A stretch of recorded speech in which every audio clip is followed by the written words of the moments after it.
Hello students, आज हम पढ़ेंगे चैप्टर उपसर्ग।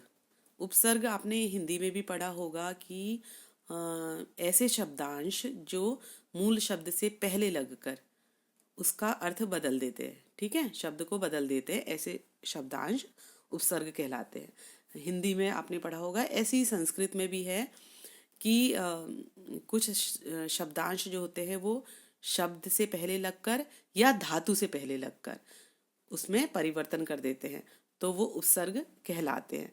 ठीक है, तो हम कुछ एग्जाम्पल पढ़ लेते हैं आज उपसर्ग वाले शब्द। तो देखिए यहाँ पे ये शब्द लिखे हैं और उपसर्ग लिखे हैं और इधर धातु भी लिखी है और उनके संग भी उपसर्ग लगा के दिखाया गया है। तो हम पहला पढ़ते हैं, पहले उपसर्ग देख लेते हैं। यहाँ पे प्र उपसर्ग है, दूसरा भी प्र उपसर्ग दिया है, तीसरा अनु उपसर्ग है और चौथा अप उपसर्ग है। अब शब्द दिए हैं, जैसे पहला शब्द है भाव। भाव में अगर प्र उपसर्ग लगेगा तो हमारा शब्द बन के आएगा प्रभाव। ठीक है, और अगर यही उपसर्ग, ये प्र उपसर्ग धातु में लगता है, कौन सी धातु में? भव धातु में, तो हमारा नया शब्द बन के आएगा प्रभवती। ठीक है, ये क्रिया बन के आ जाएगी। दूसरा हमारा, अगर बल में, बल शब्द में प्र उपसर्ग लगता है तो शब्द, नया शब्द बन के आता है प्रबल। और यही प्र उपसर्ग अगर धातु में लगता है धातु में, तो नया जो उपसर्ग युक्त पद हमारा बनेगा, यानी क्रिया बनेगी, वो होगा प्रहरती। ऐसे ही तीसरा उपसर्ग है अनु। अगर यह रूप शब्द में लगता है तो नया शब्द बनेगा अनुरूप। और अगर ये भू धातु में लगता है, भू धातु को जब हम क्रिया में बनाते हैं तो भव करके लिखते हैं। ठीक है, तो भू धातु में अनु उपसर्ग लगा तो हमारी क्रिया क्या बनेगी? अनुभवती। ठीक, इसके बाद है अप उपसर्ग। अप उपसर्ग लगा, अगर हमने कार शब्द में लगाया है तो अपकार, और अगर हमने अप उपसर्ग को है हव धातु में लगाया है तो अपहरती। ठीक है, इसके बाद है हमारा अप उपसर्ग दोबारा बताया गया है मान शब्द में लगा के। अगर मान शब्द में अप उपसर्ग लगता है तो नया शब्द बन के आएगा अपमान। ठीक है, बिल्कुल अर्थ ही बदल गया। मान का मतलब सम्मान होता है, जबकि अपमान का मतलब ठीक उसका विपरीत होता है, अपमान का विलोम होता है अपमान। और यही अप उपसर्ग अगर नी धातु में लगा तो हमारी नई जो नया शब्द जो बनेगा वो बनेगा अपनयति। इसके बाद है सम। सम उपसर्ग अगर हम गति शब्द में लगाते हैं तो नया शब्द बनेगा संगति।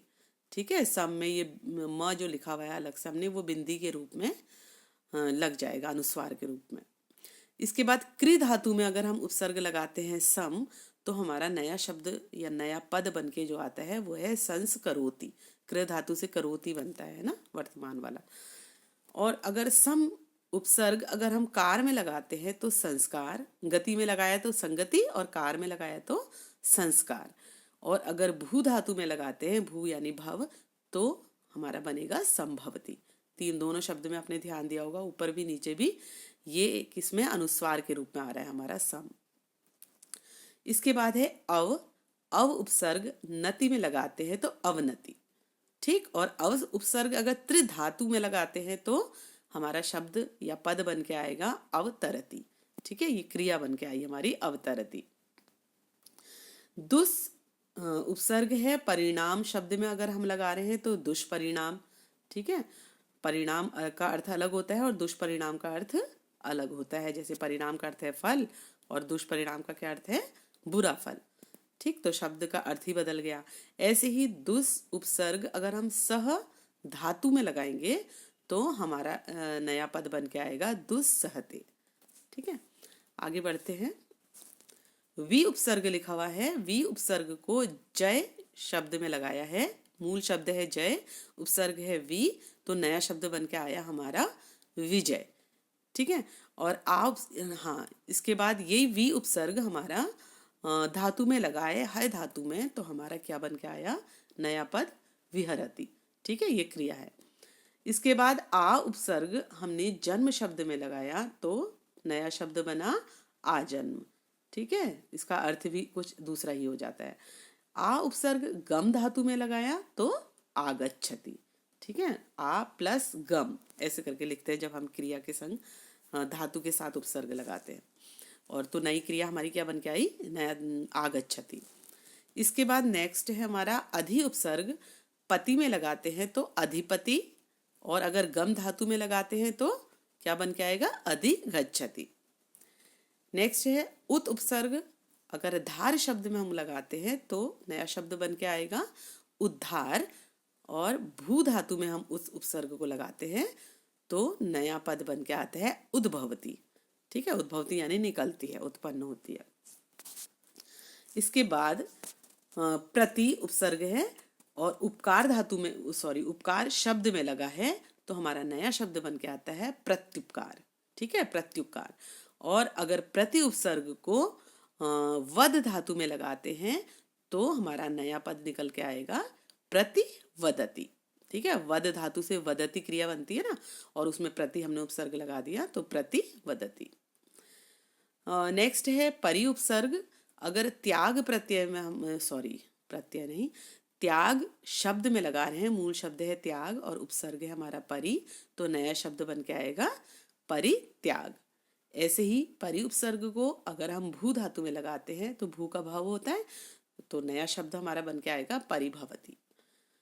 इसके बाद है हमारा उप उपसर्ग। उप उपसर्ग को मूल शब्द जो है स्थित, इसमें हम जोड़ेंगे तो नया शब्द हमारा बनेगा उपस्थित।